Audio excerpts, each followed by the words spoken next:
When I think Skybox, there are a few classic Skyboxes that come to mind for me. Of course, we've talked before about the Wet Dry World Skybox in Super Mario 64. But in my life, the games that I've played, there's one other Skybox that has always come to mind. It's a Skybox from Super Smash Bros.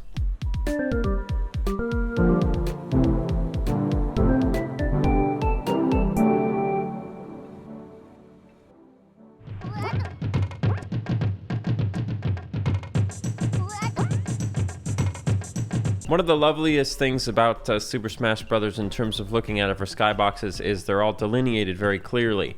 Level has a skybox, level has a skybox, level has a skybox. One of the other lovely things about it is these are not skyboxes that are meant to feel like a supplement for a real place. Yes, they are skyboxes in the sense that they are sort of the outer bounds and what usually is representing the sky. But the backgrounds in this game are ornate, they are detailed, they have objects and buildings and trees. It's just sort of a giant painting. Now I'm going to put these loosely in order from worst to best. So I'm going to save my favorite ones for the end here, but you know, don't get your hair bunched up just because I said that the one that you like the best is dumb. Unless the one you like the best is Yoshi's Story.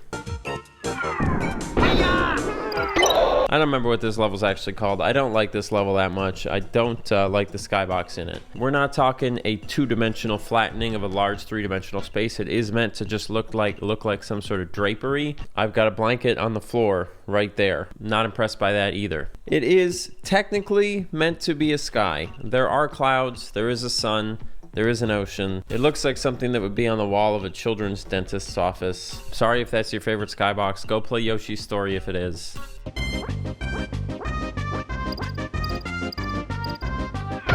Let's talk about Dreamland, the Kirby level. Now, it's unfortunate that in Smash Brothers it's so hard to get really a clean look at how all these skyboxes are. What we're looking at here is basically Dreamland, the stage, floating over Kirby Earth. I would say it's ever so slightly too blurry to really get a strong sense of place from it, but it's decent, it's fine, it's a nice enough skybox.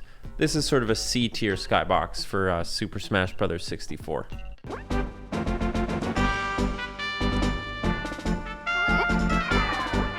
Next, Pokemon. These buildings, the fact that the perspective is not correct, and this is actually true of a lot of these Super Smash Bros. Skyboxes, and I maybe didn't put that together until just now. The perspective of the stage and the perspective of the background, not even withstanding the fact that the stage is going to turn and change with the camera and the background won't, the sense of scale in the backgrounds is always wrong with the stage that's in front of it, which does create this super strange sort of dreamlike effect.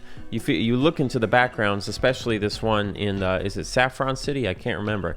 But you look into the backgrounds and it's kind of like looking at an old Where's Waldo book. You just get kind of sucked into this weird dreamlike perspective. And this also has one of my favorite other qualities that a skybox will often have when it's painted, which is these swooping circular clouds up top. And now that I'm thinking about it, all of these levels do have remake equivalents in future Super Smash Bros. Games. And also, future Super Smash Bros. Games just have a crap load of levels. Yes, Silphco, Saffron City, whatever it's called. This is a top tier skybox, no doubt. On to another top tier skybox.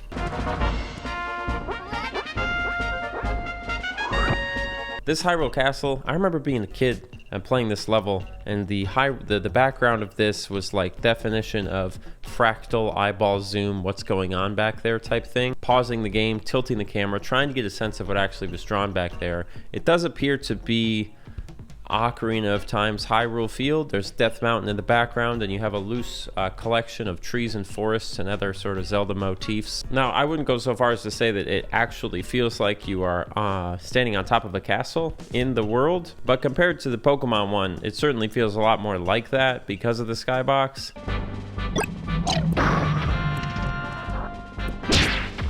Now, the last of the B-tier skyboxes that we have here today is Sector Z from Star Fox. I'm kind of just a sucker for space skyboxes. I'm also a sucker for tree wall-esque objects floating in skyboxes, which the Sector Z thing gives a lot of that. You also get a lot of these floating two-dimensional objects that go by in the background of this level, which is wonderful. And I think one thing that I never really noticed about the Sector C Skybox is the slight blue tint that goes around all the little corners, which, I don't know, makes it feel kind of mysterious and magical. Anyway, those are all the Skyboxes in Super Smash Bros. 64 that are nice, but are not the ones that made me want to do this video. There's really only one Skybox in Smash 64 that made me want to do this video.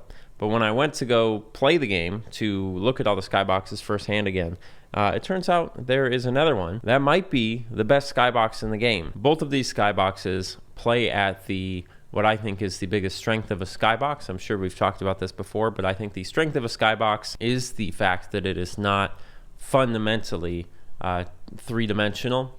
It is only meant to be seen from one angle, and anything that makes it seem three-dimensional is a trick, is something that is implying a space that doesn't actually exist, and anytime you go down that rabbit hole, instantly the imagination becomes active. So first, I want to spend the moment and talk about Congo Jungle.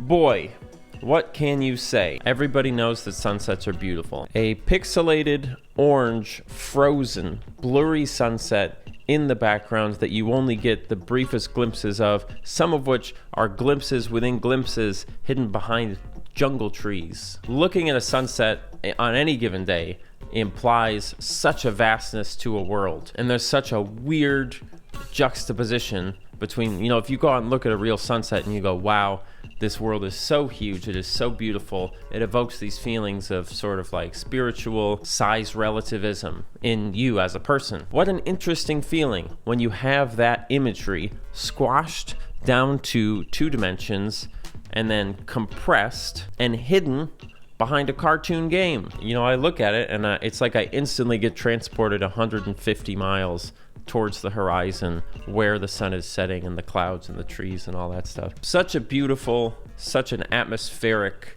level and Skybox.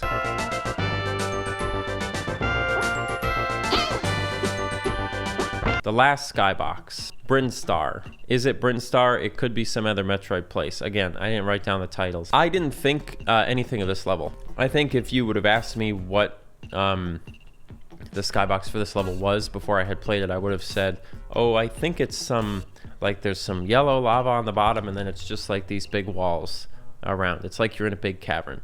Yes, it is, and that's definitely cool. But I had never, ever seen this bit right here. Did you know that those were windows and that beautiful bluey purpley hue are like stars and nebulas all the way out in the middle of space? I don't know if I just sort of glossed over it like I did those pipes outside a hazy maze cave. I don't know if I just never angled the camera that way to see that. But seeing those tiny twinkly little stars and those big windows all the way out in the distance in the background of this level completely changed my opinion of it. I was gonna say it's my favorite Skybox in the game, but I think it's probably tied because after talking about that Donkey Kong level, I mean, I do really love that one. But it is tied for my favorite Skybox in Super Smash Bros. 64. So you kind of have every great thing about a Skybox consolidated into one thing. Number one, literally the sky. I love looking at stars. Number two, kind of an odd perspective, which is a running theme in Smash Bros. 64 Skyboxes. Number three, the implication of a wider world. And number four, it's a still beautiful handcrafted image. Brinstar, I love you.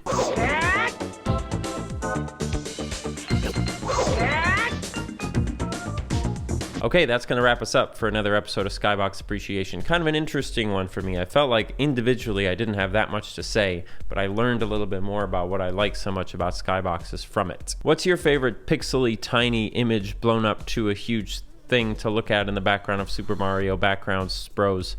Let me start over. What's your favorite Skybox in Super Smash Bros. 64? Post it in the comments if you disagree, if you think that I was focusing too much on one, or if I ignored another one, or if you want to be one of those people that's like, what about the background of Break the Targets?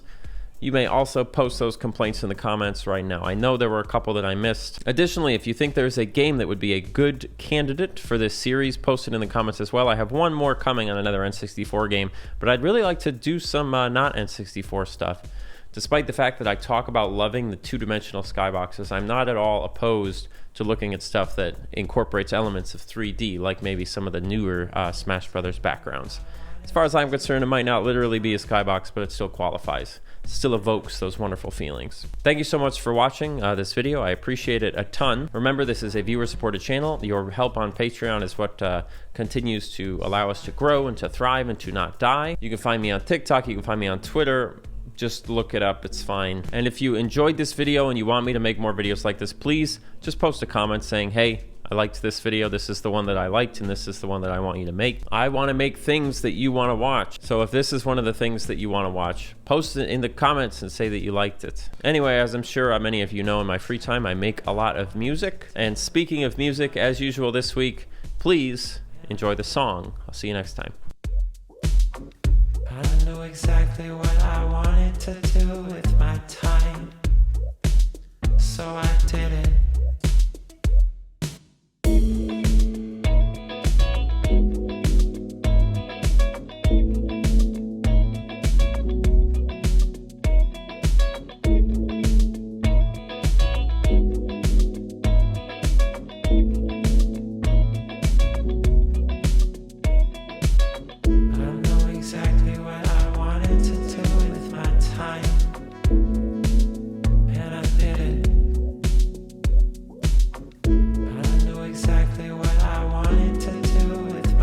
Bonus content. Take a look at this. This is the King Dedede sprite in the background of the Kirby level.